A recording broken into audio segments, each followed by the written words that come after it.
welcome back to the Pro Series Podcast. This is episode 109, and today's guest is Nicholas Hutchison. He is a author and the founder of Book Thinkers. If you are a reader or want to get into reading, this is the episode to listen to. He talks about how he tries to get people to comprehend books in a different way. He wrote a book all about that, and he thinks if you start with his book, you'll be able to retain as much information as possible. It is an awesome interview. Such a cool guy to talk to. But before we get into this episode, please like, subscribe, and review this podcast on wherever you listen to podcasts. And now I hope you enjoy episode 109 with Nicholas Hutchison. Nick, thank you so much for hopping on the Pro Series Podcast today. Excited to talk to you about your business and some exciting news in the future.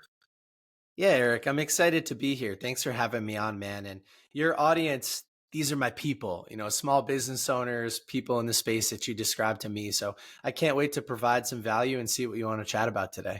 Yeah, and I always start off the episode on how we connected. And it was, I guess, a mutual person that works with you reached out to me, and sent me over your bio, and I was excited to just get this recording and just talk about, because honestly, I'm not a reader. I never really have. So I'm going to learn a lot from this episode and probably learn a lot from you and maybe even read your book that we're going to talk about later in the podcast. But I want to first start off on a little bit about your background and how you got to where you are today. Yeah, well, I think I'll be speaking directly to you when I give my background. So when I was growing up, I was not much of a reader, actually. So for anybody in your audience that's not a reader, we won't focus entirely on books today, but I think I will try to provide at least why I feel books are important to read in the nonfiction and business space. So when I was growing up, I was more of the athlete stereotype, a little bit less of the academic. You couldn't pay me to read a book. But I was going into my senior year of college. I went to the University of New Hampshire, just a few states away from you, and I took an internship at a local software company. And my boss at the time, Kyle, he said something along the lines of, "Hey, Nick, reading," or here's what he said. He said, "Hey, Nick, listening to a song for the 1000th time on your commute here won't get you closer to where you want to be in life, but listening to the right podcast might." And so he introduced me to the world of business podcasting. I had about an hour commute each way. And so I started to crush these podcast shows just like this, where a host would interview a series of guests and the guests would talk about what they did to become successful. And I listened to all types of shows, real estate shows, investing shows, entrepreneurship shows, general business shows. And what I found very interesting that summer commuting to and from my internship was that a ton of the people being interviewed gave at least some credit for their success to the books that they were reading. So I just kind of had this moment. I knew everything in the world. I'm kind of this cocky, ego-driven, early 20s type of guy. But I had this moment where I realized that if I was deliberately choosing not to read the books that made the people successful that I wanted to be like, that I was deliberately choosing to live under my potential. And that was a tough moment for me. But I went to a local Barnes and Noble, sort of like list in hand, grabbed about 10 books. And the rest is history. I fell in love with the space. I just continued to remove pain and improve skill sets one by one with intention, and kind of fast forward until today. I have this company, Book Thinkers. We have 10 people on my team.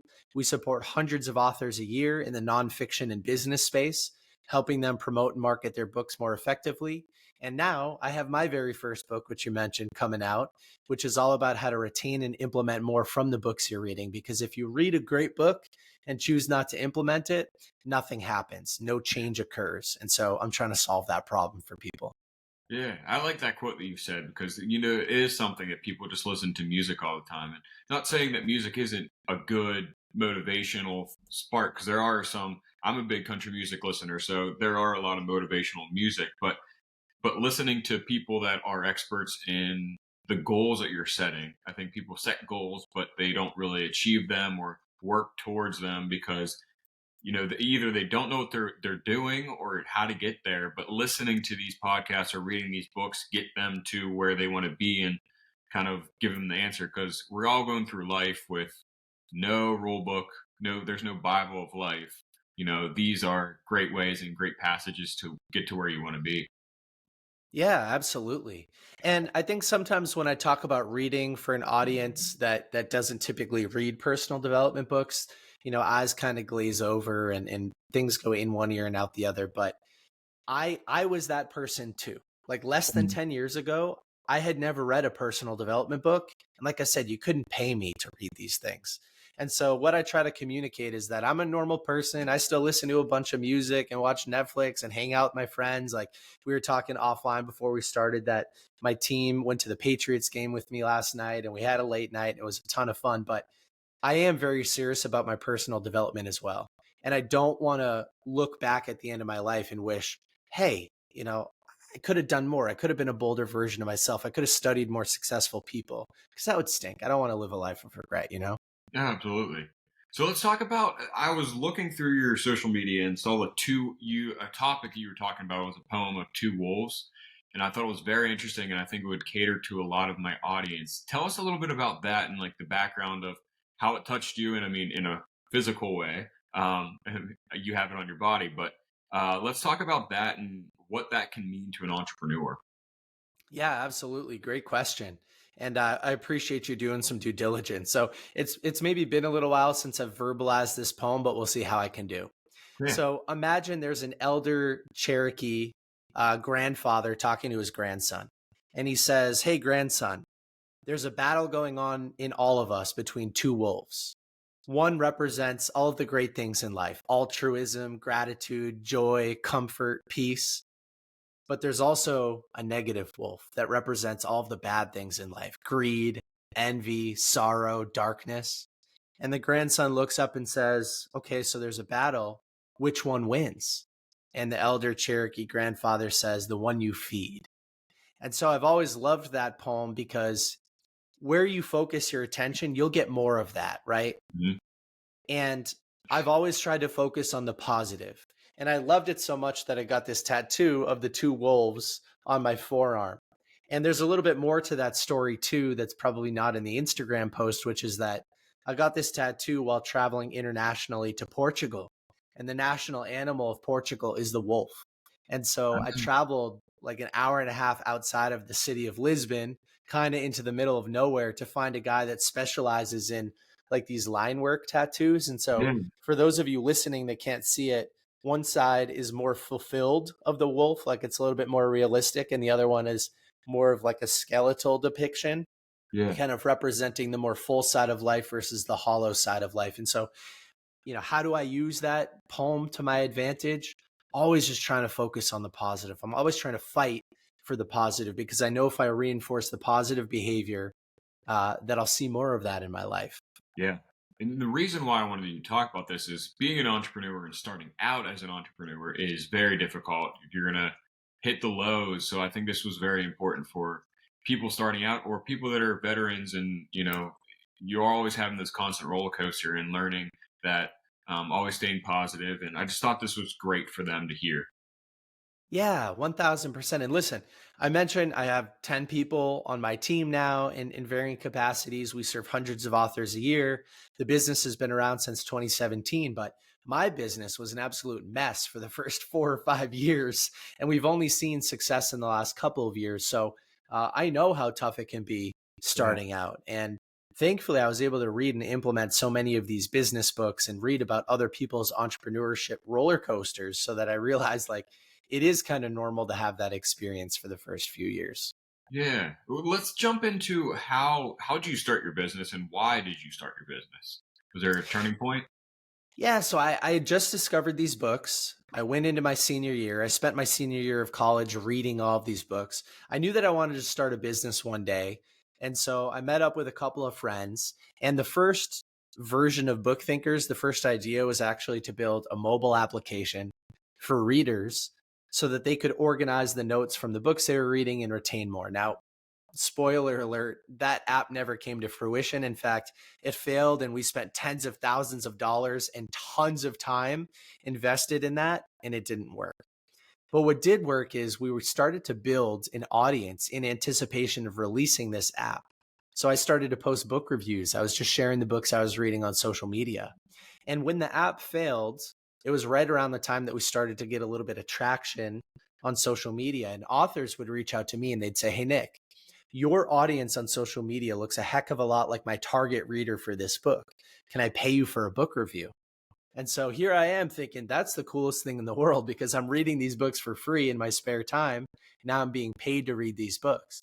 And as you learn in all of these business books, whenever you have a little bit of success, you go back to those customers and you say, "Hey, is there anything else that I can help with? Tell me a little bit more about why it's tough to sell books. Can I try something out? Social media, podcasting, content creation, like what can I do to help support you in this mission to share books?" And so that's kind of how the business was formed through a big chaotic implosion. Tens of thousands of dollars for a recent college graduate is a ton of money. Couple Mhm. years of my time trying to build this thing that didn't work. But through that obstacle, I did find an opportunity. And, then it was still a couple more years before it became successful. But that's sort of the origin story. And something I wanted to mention to your audience is that I did go full time with that software company after college. And I kept that full time job for a very long time while building my side hustle. And I think that's another important thing to mention because entrepreneurship comes in all shapes and forms. You don't Mhm. have to quit your job and start a business. You can do both at the same time. And I think there are a lot of benefits to doing it the way that I did it. It sort of minimized risk. Oh yeah, and it has you kind of learn. I don't know, like respect on your life and your bills and stuff. Every most of my guests start out with a corporate job or some type of job, and they do the 5 to 9 is what they want to do, and they build it up until the salary that they have for their side job kind of overpowers it, or it's to a point where they could live life with that 5 to 9 job. But I mean, during and I don't know about you, but during your day job, I listen to those type of podcasts and stuff, and that just betters me. I'm in the car a lot, so it just betters me for the future and help that 5 to 9 job. Yeah, absolutely. I say it the same way that you do. I had a 9 to 5 and then I had a 5 to 9. And, I heard Gary Vee say he's a social media entrepreneur kind of influencer. I heard him say one time that your full-time job should support your side hustle. And in the way that he talked about it was like you're being paid to develop a skill set that maybe you'll eventually use in your side hustle. And so I Mhm. had a sales job. And within somebody else's company, I was learning about how to run a small business, how to grow as a salesperson, and all of the risk was on them because they were paying the bills. And then I used what I learned to build that 5 to 9 slowly over time. And I think what's even a little bit unique about my story, and I used to be insecure about this, but now I love to tell the story, is that my side hustle, Book Thinkers, had full-time employees and was doing hundreds of thousands of dollars in revenue before I made the jump officially and quit my Really? job and went into the company. So Oh, crap. totally different from most people's journey, but that's how much I wanted to minimize risk. I never heard of that. Yeah, Mhm. most people haven't. So I'm happy to dive into it if you want it. Yeah, It came absolutely. Yeah. it came because very early in my journey, I was meeting with a mentor of mine and I told him, "Hey, I want to make the jump." Yeah. And he said, "I don't think you should." And we had just started to see a little bit of success. And I think I said, "I have a little bit of an emergency fund and like that additional time into my side hustle, I'll figure out the rest." And he said, "No." He said, "Don't try to build the parachute on the way down. You'll operate from a place of scarcity. You'll compromise on your values. That scarcity will bleed into sales calls. You'll discount unnecessarily. Your customers are going to feel that." He Mhm. said, "Keep the full time job and try to automate it as much as possible so that you're doing the least amount of work possible and you could focus the rest of the time on your side hustle. But then you can reinvest that money back into your side hustle instead of paying for yourself." And so he kind of gave me a metaphor too. He said, think about a golfer. A golfer makes most of their money through sponsorships. They have to show up to photo shoots, meet and greets, sign stuff, TV shows, interviews. That's where they make most of their money at first, so that they can feed that money into their side hustle, which is really where they get the most joy. So he said, "Nick, view your full time job as your sponsor. They're sponsoring you, they're paying you so that you can focus on your side hustle." And once my side hustle started to generate a little bit of money, I realized that I was focused on executing a lot of very low impact sort of monotonous activities. And if I was able to hire somebody to take care of that, I could focus more on sales, which is what I really wanted to do in the first place, in networking. So every time I could hire a new person to replace a bunch of the activity that I was manually doing, rather than quitting my full-time job, which I had automated down to like 10 hours a week, maybe, I would just pay somebody else, and then I'd kind of elevate my own behavior within the business. And I did that for years. I mean, literally years. And I'm so happy that I did it that way, because there's a great book called The E-Myth Revisited by Michael Gerber. And Michael Gerber says in that book that 95% of small businesses fail in the first 5 years because they run out of money.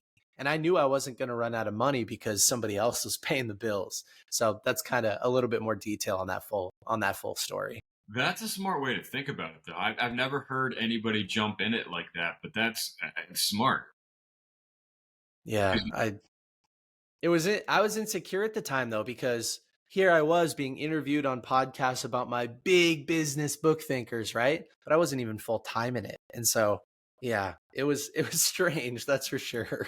Hey, I mean, that's kind of a cool, I don't even know what to call it. That's a cool flex to say that you have a company that's thriving and you have full-time employees, but you also have another job with it. Like you can multitask, and it shows your entrepreneurial spirit and everything. I don't think I'm not downsiding your insecurity from back then, but also I think that's incredible that you're able to do it that way.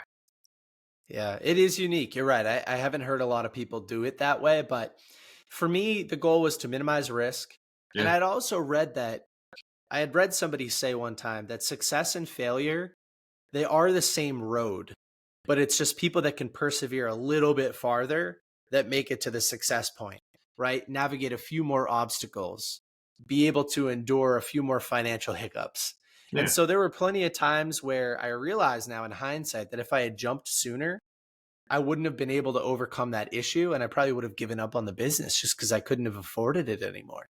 yeah, But like, I was able to kind of overcome some of those things because the other company you know, paid for the bills and the health insurance and all that kind of stuff. yeah, absolutely. So how many years ago was that when you jumped full time? You know what's crazy is less than a year ago. Oh, wow. Okay. It's pretty recent. Yeah, pretty recent. But I just had this moment where, yeah, like I said, I automated that other responsibility down to just a few hours a week, a couple hours a day max. And the business was growing. So it wasn't about freeing up more time, but it was about this headspace of like finally stepping into this business and saying, this is where, put all my eggs in one basket. Like Yeah. this is where I want to focus the rest of at least this period of my life. Yeah. How hard was that mindset wise to go back to your full time job when you know you have a thriving business on the side? Like, because you Yeah. obviously wanted to be there full time. You know what it was it wasn't it, I loved all the people that I was working with, and that company had been acquired multiple times over my career there. And so what would happen is I would never raise my hand for more responsibility, and I was able to kind of like almost go unseen, in the lower levels of the business towards the end. And I really enjoyed the people that I worked with, but it was in a completely different industry. And so it Gotcha. was all of the industry jargon and the relationships that I had to remember. Like that's what really weighed me down. It wasn't the time or the energy of the people around me, but it was just I knew I was investing in more relationships in a space that I didn't want to work in. Hmm. So the sales skill development, like that was great. The industry, I hope I never have to hear about it again. You know what I mean? And Yeah. so I think that was the hardest part about the mindset. Yeah. I'm glad you told this story because most entrepreneurs or most people that are starting a business and coming on here, they have a hard time giving up some of the business to other people to work on. So they're trying to do everything from the start of the day to the end of the day. And hiring new people is very hard for them. And hearing this side of it's interesting and another route for someone to go. Yeah, there's a great book recommendation that I'll make for people that are struggling with delegation called The 4 Hour Work Week. It's written by Tim Ferriss. And that book teaches a framework where you can automate, delegate, or eliminate all low impact activity. So here's a fun exercise for everybody. I would look at my calendar and I would say, okay, 40 hours of activity, let's say. From these activities, let's rank them: easy, moderate, or hard to delegate. And then let's also rank each one of these activities that I'm spending my time on with my interest level. Do I enjoy it? No, maybe, or yes. And so for all of the things that I didn't enjoy that were also easy to delegate, had to get those off my plate. Mhm. And the book, The 4-Hour Workweek, teaches you the art of delegation. How do you take something that is your responsibility and give it to somebody else? Yeah. There's also another great quote that an early mentor used to say to me. He'd say, because I was kind of a perfectionist for a long time, and he would say, Nick, not only is done better than good, but he who can get 5 people to do the work for him is better than he who can do the work of 5 people. So I used to think I was a superstar, like I could do all this work, but it's like, no, even if it took 5 people to do this work, offloading it is better and more impressive because it's harder to do than doing it yourself. And again, it frees up your time to focus on bigger things, right? Like working on my business instead of in my business. Really important differentiation there. Yeah, I like that recommendation. Do you have any other recommendations for anybody maybe trying to make that leap into their 5 to 9 as a full-time job? Yeah, absolutely. There's another book called Buy Back Your Time by Dan Martell. I think that's the author's name. And he has frameworks for when you should delegate, and when you should make that jump and stuff like that. So for instance, if you can delegate something for 25% of your hourly rate, and he teaches you how to figure out your hourly rate, then it's literally costing your business money not to delegate it. So there's all these like really interesting frameworks, and he proves it all with math that's in there. And then I mentioned that book before, The E-Myth Revisited by Michael Gerber. It's a great book on setting up your first business, really, like how to put the systems in place, how to generate a little bit more revenue, how to standardize things. So that's a really good recommendation too. Yeah, love that. I love the recommendations, and maybe I'll start at least listening to them on Audible and make my way into the books. That's the thing. I've listened to them on Audible. It's just actually picking up a physical book and reading was the hard part for me. So I've got a couple of things, and this will be a little tongue in cheek. But I like to start by asking people, if I paid you $10,000 to read a book, a physical paper book by the end of the month, do you think you could do it? And you'd be like, I'll read 5. Mm. So it's not a question of whether or not you could do it, but do you value it enough? And Yeah. so I like to tell a story about a book called $100 Million Offers by Alex Hormozy. So I read this book early last year. The business that I had was starting to see some success, but we sort of hit some bottlenecks within the business. I won't go into too much detail on it, but I needed to develop a new service for my author clients that was a bigger service. And so I buy this book, $100 Million Offers, because a few people recommended to me, including Luke, who's on my team. And I start to go through this book, and I'm going through all of the exercises on paper because all these exercises are written out. If you're just listening to it and the author says, okay, now do this exercise and journal this, but you're in the car, you're less likely to do it, right? But if you're in the physical paper book, you're more likely to do it. So I go through these exercises. I even whiteboard everything out, and I find the service and I try it out. I call one of my clients. I say, hey, I have this new service. It's about 10 times bigger than anything we previously offered. I don't know if you have an appetite for it, but I think you'd be a good fit. And he goes, Nick, on the back of a napkin, I literally wrote call Nick about, and then he inserted the same service that I was thinking of. So there was some alignment there, and I started to sell it like crazy. That $20 physical paper book generated over 6 figures in new revenue within a few months of putting that service out there. So talk about the ROI from a book. $20 in a few hours of my time to get an idea that generated over 6 figures of revenue within a few months for my business. Wild. That is. And I'll say one more thing just because I love reinforcing this point. Reading these books, right? We determined, okay, $10,000, like you could read them, you just don't value it enough. I like to schedule reading time in my calendar, and this math is pretty crazy. If you just replace 15 minutes of your morning Instagram scrolling and 15 minutes of your evening Netflix, not the whole thing, just 15 minutes in the morning and 15 minutes in the evening. For a new reader, 30 minutes of reading per day is about 20 pages. If you could do that Monday through Friday, that's 100 pages a week.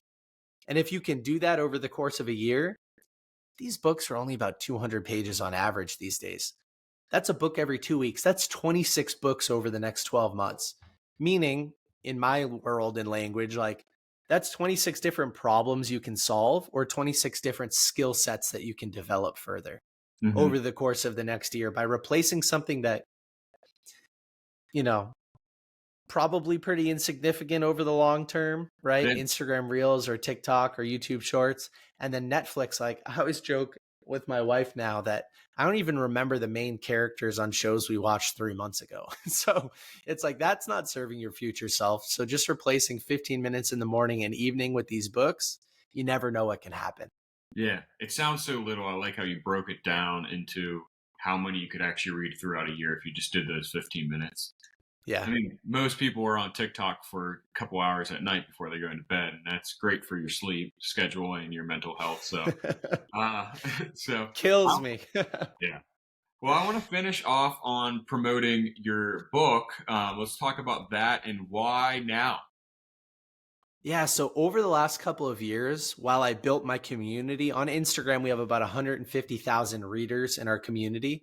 Okay. Hundreds, maybe even thousands of people have reached out over the years saying, Nick, I appreciate the book recommendations, but how the heck do I implement these books?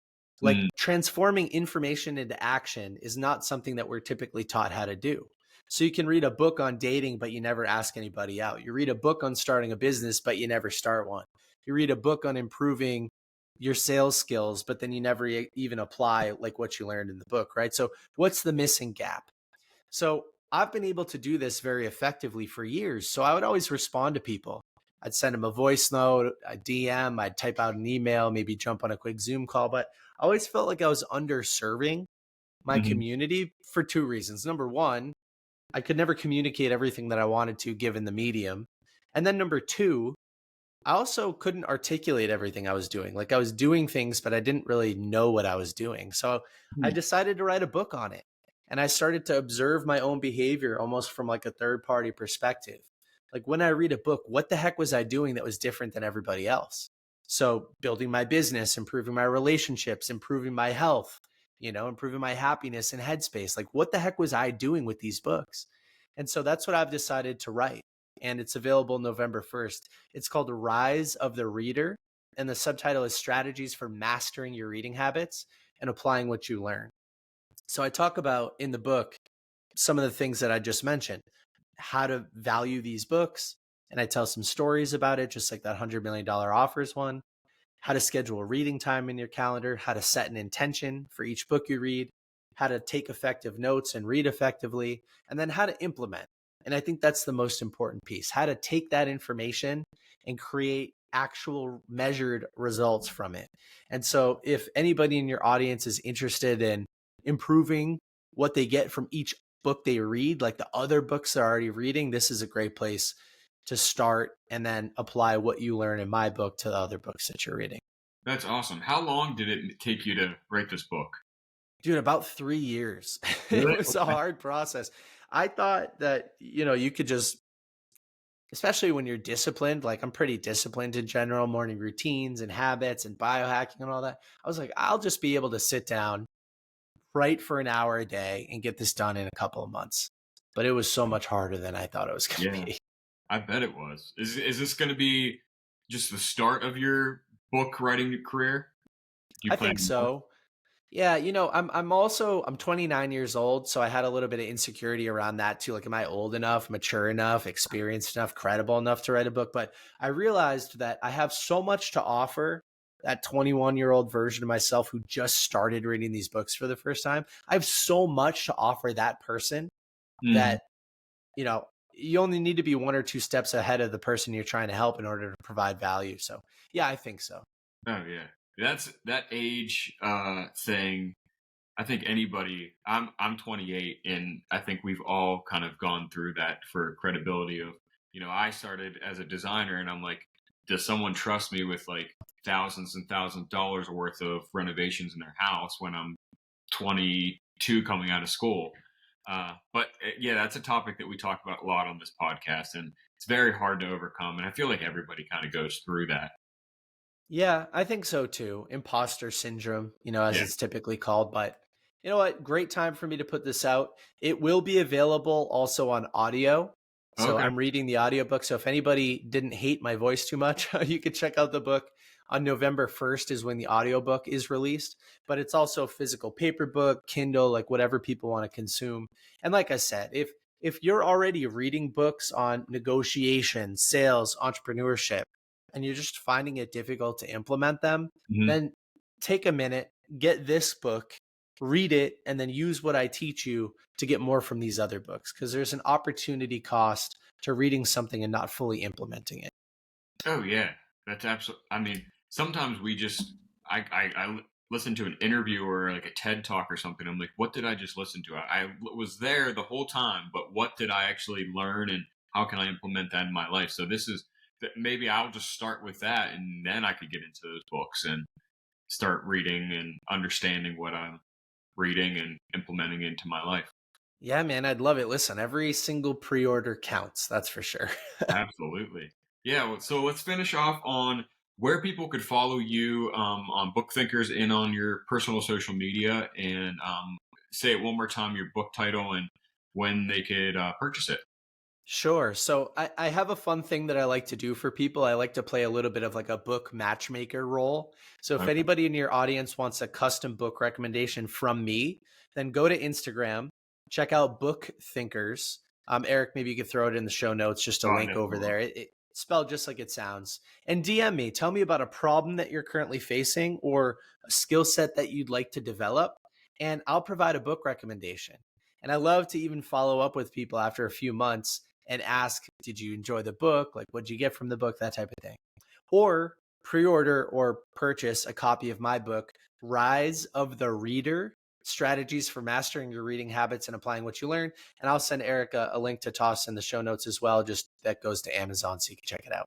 Absolutely. I'll put it all in the caption and the description of the podcast. Well, thank you so much, Nick, for hopping on and taking time out of your schedule to talk to me on the Pro Series podcast. Yeah, listen, it was great to meet you. And I hope that your audience found some value in some of these stories or entrepreneurship lessons or the book talk today. Oh, absolutely. I'm sure they did, and I know I did.